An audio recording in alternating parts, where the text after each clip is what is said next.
back in 1983, which is now, well, coming up on 2019, that's 36 years ago? How the hell is that possible? I can remember being there. I can smell the air. 1983, Devil's Hill. In River Forest, Illinois, there's a place called Devil's Hill. Now, it's not an actual hill created by geographic type of things. It's a man-made hill.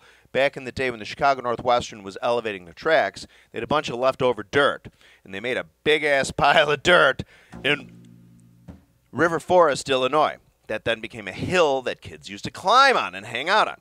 Well, over the years, some foliage and greenery and shrubbery grew on it, and it became known as Devil's Hill. So back in 1983, my cousin Dan and I, God love him, Dan was my cousin. I have a bunch of cousins. I had an array of people with which to hang. At this time, Dan and I were super, super tight. We get into trouble, go to crazy town. Danny was, anyway, I don't know about now, but he's one of those guys that didn't mind hurting himself. Like, he'd be like, hey, let's do this. And I'd think to myself, like, that, he's going to hurt himself.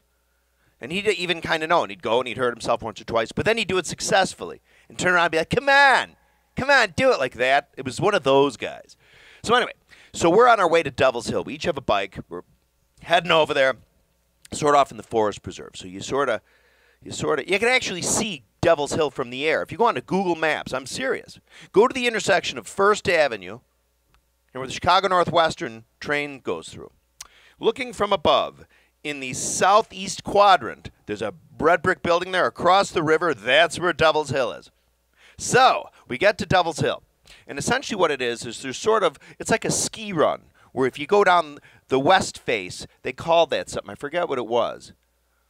Like Jimmy's Horror or something. And then facing south was Devil's Hill proper, which was a big wider hill that was kind of straight down, that if you went too far, you'd go into the remnants, sort of like the Des Plaines River, into like a pond. Similar to the one that Peter Gabriel shoots out of in the Shock the Monkey video. And then the east-facing one was called Roller Coaster. Now, Roller Coaster was it didn't go straight down like this. It was sort of like, it was much longer, sort of came off the pile, and sort of was literally roller coastery. It went down probably a good few hundred feet.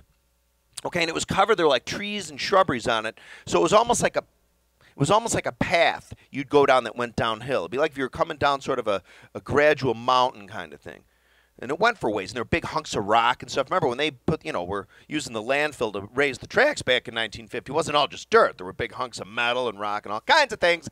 So coming down, long story short, it's essentially a big, huge, long sort of roller coastery hill that goes kind of down, and with trees and stuff. And at the very bottom, you sort of come out of the foliage, and then there's a big hunk of earth which makes a big ramp. Like pretty steep, goes up pretty high, that I would say off the base level of the ground you're at that point, of the path, probably went up a good 3 feet. Not necessarily like this, but pretty high. But see, the thing is the big whole thing you were on at that point was about 6 feet off the ground. Maybe not that much, maybe 3 or 4 feet off the ground. And then you had the hill, it's the little ramp itself of earth. That was probably another 3 feet. So it was like a 6-foot ramp jump thingy, which I didn't know at the time.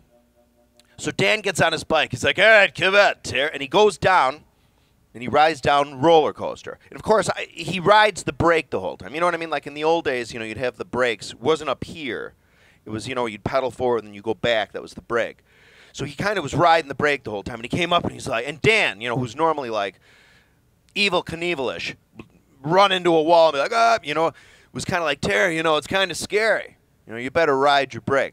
So I took this opportunity. I was like, Dan, no sweat, buddy. Got on the bike. I'm like, I'll show Dan. Get on the bike, pedal the whole way down. Where you're like, like this. The whole way down. Almost die several times. Get all the way to the bottom. Don't realize the ramp is there. Hit the bottom. Go up into the air.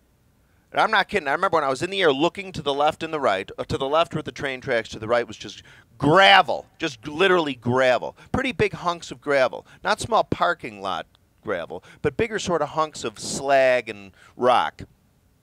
And I'm in the air, and I'm at a pretty steep angle. And I'm thinking to myself, like, I don't know if I'm going to make it out of this. So I land on the back tire.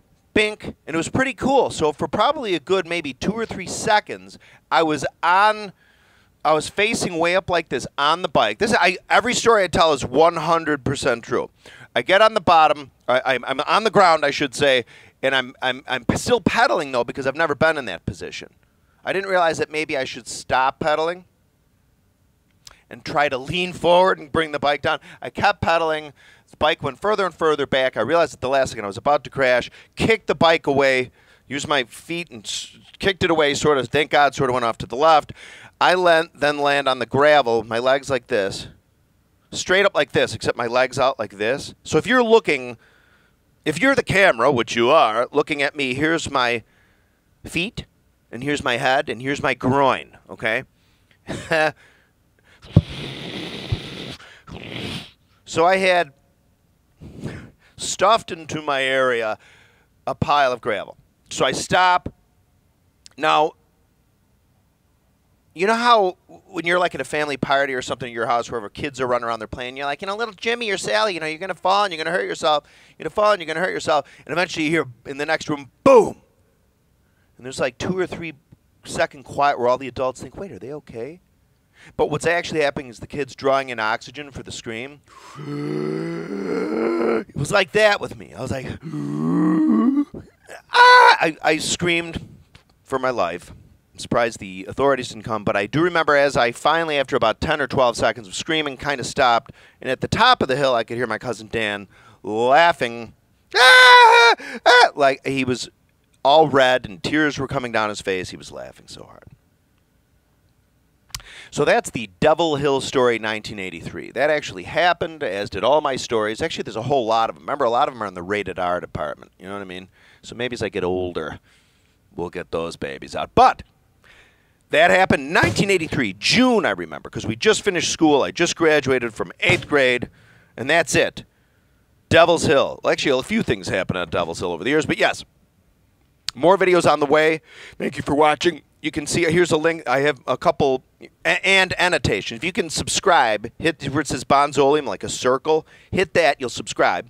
Then there's a video chosen for you. Then over here is my Bonzoleum Stories playlist. And then over here I'll put my Bonzoleum Drum Covers playlist. Thank you for watching. Have a Happy New Year. Thank you.